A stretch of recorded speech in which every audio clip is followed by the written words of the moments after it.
చూస్తున్నాము. వైసీపీ ప్రభుత్వ హయాంలో మద్యం పాలసీ అవకతవకలు ఒక్కొక్కటిగా బయటపడుతూ ఉన్నాయి. ఎంపీ మిథున్ రెడ్డి నంద్యాలలోని స్పై అగ్రో ఇండస్ట్రీస్ ను తన గుప్పెట్లో పెట్టుకుని జే బ్రాండ్లు ఉత్పత్తి చేసినట్లుగా సిఐడి తేల్చింది.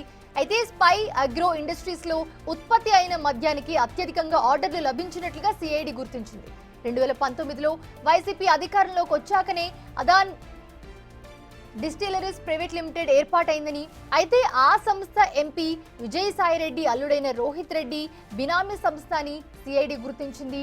ఈ సంస్థకు ఒక్క డిస్టిలరీ కూడా లేకపోయినా విశాఖ డిస్టిలరీస్ ప్రైవేట్ లిమిటెడ్ అలాగే PMK distilleries SPY agro Industries ను సబ్ లీజ్ పేరిట బలవంతంగా ఆధీనంలోకి తీసుకుని మరి అక్కడ ఉత్పత్తి చేసిన బ్రాండ్లను సరఫరా చేసినట్లుగా ఆధారాలు సేకరించింది సిఐడి.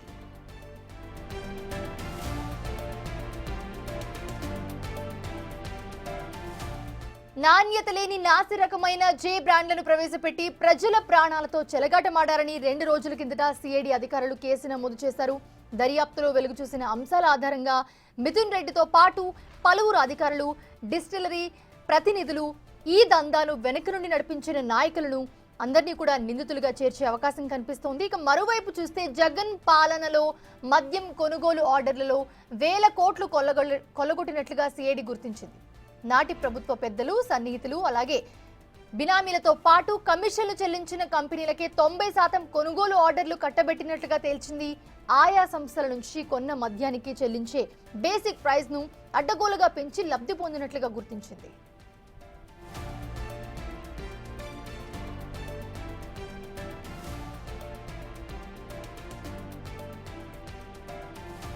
ఈ మేరకు విజయవాడ ప్రసాదంపాడులోని బెవరేజెస్ కార్పొరేషన్, డిస్టిలరీస్, బ్రువరీస్ విభాగాల్లో సిఐడి అధికారులు విస్తృతంగా తనిఖీలు చేపట్టారు. ఇక గత 5 ఏళ్లలో ఏపీ స్టేట్ బెవరేజెస్ కార్పొరేషన్ జారీ చేసిన కొనుగోలు ఆర్డర్లు అలాగే వారికి ఖరారు చేసిన బేసిక్ ప్రైస్ బిల్లులు, రికార్డులన్నింటినీ కూడా పరిశీలించి అక్రమాలను గుర్తించింది సిఐడి.